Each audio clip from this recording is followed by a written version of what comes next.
नमस्ते दोस्तों। अभी हम पढ़ेंगे बिहार का मॉडर्न हिस्ट्री। कुछ पॉइंट बचा हुआ था, कुछ टॉपिक बचा हुआ था। इसके लिए ही एक एक छोटा छोटा वीडियो डालता जा रहा हूं। इसमें मुख्यतः है जो बिहार के विद्यार्थियों का योगदान था स्वतंत्रता आंदोलन के दौरान, उसी को हम पढ़ेंगे। ठीक है, छोटे छोटे पॉइंट्स है लेकिन बहुत ही इंपॉर्टेंट है बीपीएससी के लिए। ठीक है, तो इसको भी एक बार ध्यान से देख लेते हैं। तो स्वतंत्रता आंदोलन में बिहार के विद्यार्थियों का योगदान। भारतीय स्वतंत्रता आंदोलन के दिनों में बिहार के शैक्षणिक संस्थानों ने भी स्वतंत्रता के विचारों का प्रचार प्रसार के लिए युवा शक्तियों को संगठित किया। ठीक है, मतलब कि भारतीय स्वतंत्रता आंदोलन के लिए उस समय बिहार के शैक्षणिक संस्थानों, अनेक प्रकार के स्कूल कॉलेजों से युवा शक्तियों को संगठित किया गया, जिससे कि स्वतंत्रता के विचारों का प्रचार प्रसार किया जा सके। वहीं शिक्षकों के सहयोग से बिहार के छात्रों ने आंदोलन के रास्ते पर कदम बढ़ाए, शिक्षकों ने मार्ग प्रदर्शित किया। ठीक है, और उसी का अनुसरण करके जो विद्यार्थी हैं वो आगे बढ़े। अंग्रेजों ने हालांकि शिक्षण संस्थानों और छात्रों पर नए नए कठोर नियम बनाए, परंतु आंदोलन और विद्रोह को दबाने का प्रयास करते रहे ये नए नए कठोर नियम के अनुसार, परंतु ऐसा हो ना सका। ठीक है, दरभंगा में 1901 ईस्वी में एक फूस के घर में, ये याद रखिए बहुत ही इंपॉर्टेंट है, दरभंगा में 1901 ईस्वी में एक फूस के घर में सरस्वती अकादमी की स्थापना हुई। यह अकादमी जो स्कूल था, देश प्रेम मतलब कि देशभक्ति, भारतीय स्वतंत्रता के लिए एक शिक्षा का केंद्र बन गया। ठीक है, वहीं इसमें जो सम्मिलित लोग थे, कमलेश्वरी चरण सिन्हा, ब्रिज किशोर प्रसाद, हरनंदन दास, सतीश चंद्र चक्रवर्ती आदि इस अकादमी से जुड़े थे। ठीक है, अब देख लेते हैं 1906 में के पहले चीफ मिनिस्टर थे श्री कृष्ण सिंह। तो 1906 में श्री कृष्ण सिंह और श्री तेजेश्वर प्रसाद ने बिहार स्टूडेंट कॉन्फ्रेंस की स्थापना की। ये पॉइंट याद रखिएगा, बिहार स्टूडेंट कॉन्फ्रेंस की स्थापना श्री कृष्ण सिंह और तेजेश्वर प्रसाद ने की। ये दोनों सुरेंद्र नाथ बनर्जी से प्रभावित थे। ठीक है, ये भी पॉइंट याद रखिएगा कि श्री कृष्ण सिंह खास के किससे प्रभावित थे, तो सुरेंद्र नाथ बनर्जी से। राजेंद्र प्रसाद कलकत्ता में अपने अध्ययन काल में ही स्वतंत्रता प्रेमियों के संपर्क में आ गए। मतलब कि जब राजेंद्र प्रसाद स्कूली शिक्षा ही ग्रहण कर रहे थे, उसी समय से वे स्वतंत्रता के लिए लड़ाई में शामिल हो गए। ठीक है, वहीं इन्होंने इसी उद्देश्य से कलकत्ता में सर्वेंट्स ऑफ इंडियन सोसाइटी की स्थापना की। याद रखिएगा, किसने? राजेंद्र प्रसाद ने सर्वेंट्स ऑफ इंडियन सोसाइटी की स्थापना की। मुजफ्फरपुर में बाबू राम दयालु सिंह और मुंगेर का कृष्ण प्रसाद, जो 1910 में कानून का छात्र था, लॉ का छात्र था, इस सोसाइटी से प्रभावित हुआ। यहाँ बहुत बड़ी संख्या में छात्रों का संगठन बढ़ने लगा, सर्वेंट ऑफ इंडिया सोसाइटी का। ठीक है, तो सन 1916 में तत्कालीन शिक्षा सदस्य सर शंकरन नायर ने केंद्रीय विधायिका परिषद में पटना विश्वविद्यालय विधेयक प्रस्तुत किया। इस विधेयक की आपत्तिजनक धाराओं पर विरोध प्रकट करने के लिए नवंबर 1916 में पटना के बांकीपुर में बिहार प्रांतीय सम्मेलन का एक विशेष अधिवेशन हुआ, जिसमें राजेंद्र प्रसाद उन दिनों बिहार प्रांतीय संघ के संयुक्त सचिव थे। राजेंद्र प्रसाद बहुत पहले से ही एक्टिव हैं राजनीति में, इसलिए वो देश के पहले राष्ट्रपति बने। ठीक है, अब देख लेते हैं चंपारण दौरे के समय गांधी जी द्वारा 1917 में चंपारण के बड़हरवा लखनसेन नामक गांव में एक स्कूल की स्थापना की। ठीक है, ये बहुत ही महत्वपूर्ण कहानी है। ठीक है, कि बड़हरवा लखनसेन नामक जो गांव था, वहां पे एक स्कूल की स्थापना हुई। कहा जाता है उस गांव के शिव गुलाम लाल जो व्यक्ति थे, वो एक बहुत ही उदार व्यक्ति थे और उन्होंने स्कूल के लिए अपना घर दान दे दिया। ये बहुत ही महत्वपूर्ण है, तो ये नाम याद रखिएगा। 1917 चंपारण दौरे से संबंधित इसलिए महत्वपूर्ण हो जाता है। और ये गांव का नाम याद है, बड़हरवा लखनसेन। ठीक है, और व्यक्ति का नाम है शिव गुलाम लाल। ठीक है, अब आगे बढ़ते हैं। 1919 में चंपारण में गांधी स्कूल के प्रधानाध्यापक के नेतृत्व में हड़तालें हुई, अनेक प्रकार की हड़तालें हुई। तो अंग्रेजों की दमन नीति के विरुद्ध 6 अप्रैल 1919 को पटना सिटी के किला मैदान में राजेंद्र प्रसाद, मजरूल हक आदि के नेतृत्व में एक विशाल सभा हुआ, जिसमें पटना के अधिकांश छात्र उपस्थित थे। ठीक है, फिर पटना लॉ कॉलेज के छात्र जो थे सैयद मोहम्मद शेर और बीएन कॉलेज के जो छात्र थे अब्दुल बारी और अक्टूबर 1920 ये दोनों जो छात्र थे वो अक्टूबर 1920 में कॉलेज छोड़ दिया और घूम घूम कर जनता को भारत की स्वतंत्रता के प्रति जागृत करने में लग गए। 1920 ईस्वी के अंत तक पटना में विभिन्न कॉलेज और स्कूलों के छात्र अपनी पढ़ाई छोड़ चुके थे और कुछ छात्रों के लिए पटना के सदाकांत आश्रम, ठीक है, ये बहुत महत्वपूर्ण है, ये दीघा रोड पटना में है, ठीक है, में रहने की व्यवस्था की गई। मुजफ्फरपुर के भूमिहार ब्राह्मण कॉलेजिएट स्कूल के छात्र भी काफी उद्वेलित थे, मतलब कि बहुत तेजी से आगे बढ़े देश की स्वतंत्रता के लिए प्रचार प्रसार करने में, ठीक है। तो ये मुजफ्फरपुर में था।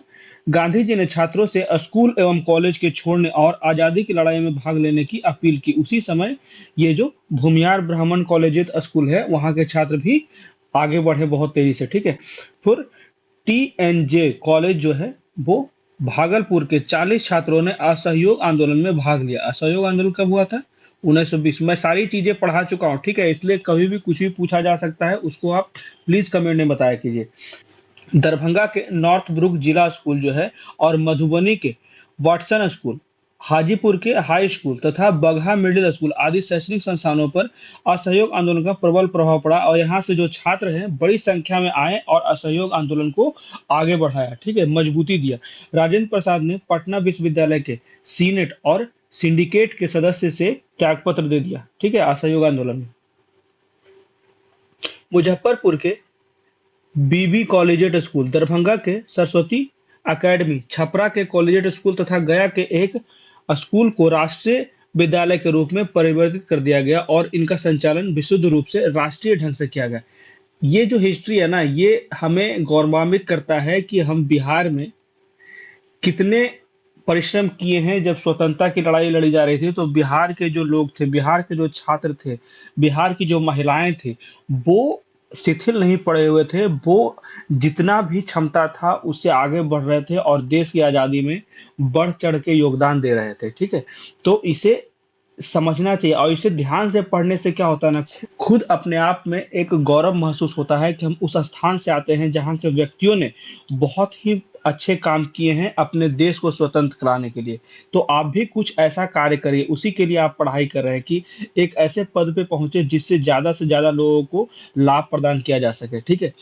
तो इसी को जारी रखते हैं और गांधी जी के आह्वान पर बिहार शरीफ जो कि नालंदा जिला में है में राम बिगहा के स्वर्गीय राय बहादुर एदल सिंह ने एक न्यास मतलब कि ट्रस्ट, ठीक है,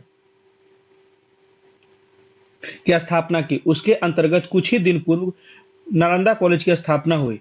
1921 में पटना कॉलेज के हॉल में श्री सरपाद्दीन वार एट लॉ की अध्यक्षता में बिहारी स्टूडेंट कॉन्फ्रेंस की प्रथम बैठक हुई।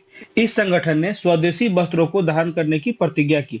इस बैठक का उद्देश्य छात्रों के मध्य सहयोग की भावना विकसित करना था। देश प्रेम की भावना से मार्च 1921 तक अपने प्रधानाध्यापकों एवं छात्रों ने क्रमशः अपने पदों एवं पढ़ाइयों से त्यागपत्र दे दिया। मतलब कि जो लोग पद पे थे वे त्यागपत्र दे दिए, छात्र त्यागपत्र नहीं दिए, छात्र पढ़ाई छोड़ दिए, पढ़ाई त्याग दिए, ठीक है, और राष्ट्रीय कार्यों में लग गए, देश की स्वतंत्रता के लिए योगदान में लग गए।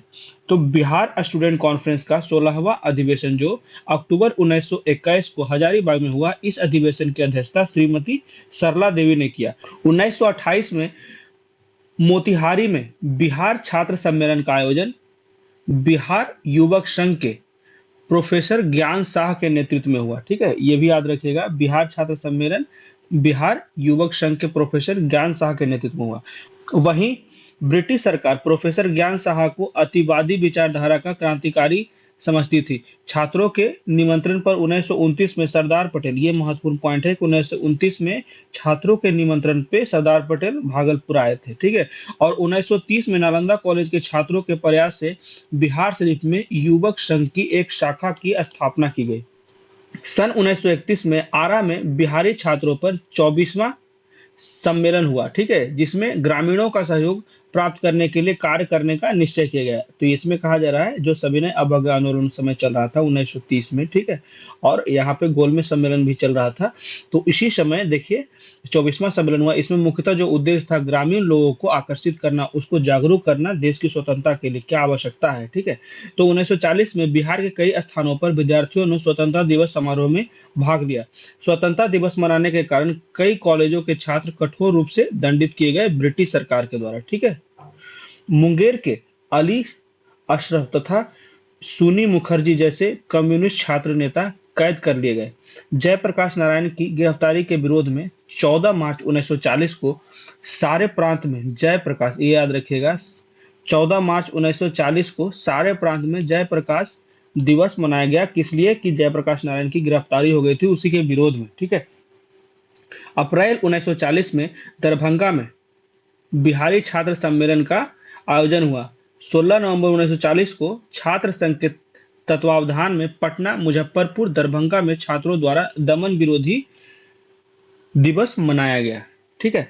अब देख लेते हैं अप्रैल 1941 में, यह स्थान याद रखिएगा बस। अप्रैल 1941 में मधुबनी में छात्र सम्मेलन हुआ जिसकी अध्यक्षता राम वृक्ष बेनीपुरी, खास के जैसे ये राम वृक्ष बेनीपुरी है, तो यह कहाँ पे थे? तो मधुबनी में। ये कब हुआ? 1941 की घटना है। अब अगस्त 1941 में बिहार प्रांतीय छात्र सम्मेलन में सर्वपल्ली राधाकृष्णन ने उद्घाटन भाषण दिया, ठीक है। 1942 में अगस्त क्रांति के समय राजेंद्र प्रसाद की गिरफ्तारी की सूचना मिलते ही बीएन कॉलेज के छात्रों ने बृहद जुलूस निकाला तथा इंजीनियरिंग कॉलेज तथा Patna training college, science college आदि संस्थानों के भवनों एवं छात्रावासों पर झंडे फहराए गए। छात्रों ने बिहार केंद्रीय छात्र परिषद नामक, ये याद रखिएगा, बिहार केंद्रीय छात्र परिषद नामक एक गुप्त संगठन भी बनाया। सरकार के अनेक कठोर कार्रवाई के पश्चात भी छात्रों का आंदोलन समाप्त नहीं हुआ। 1942-43 के पश्चात बिहार के कई छात्र राष्ट्रीय स्तर के नेता के रूप में, जैसे जयप्रकाश नारायण थे, ठीक है, तो नेता के रूप में संपूर्ण भारतवर्ष में लोकप्रिय हो गए। तो ये थे बिहार के विद्यार्थियों का कुछ योगदान जो बहुत ही महत्वपूर्ण रहा देश की स्वतंत्रता के लिए, ठीक है। तो कैसा लगा मेरा वीडियो प्लीज मुझे कमेंट करके बताएं। मेरे वीडियो को ज्यादा लाइक करें, शेयर करें और मेरे चैनल को सब्सक्राइब करें। Thank you.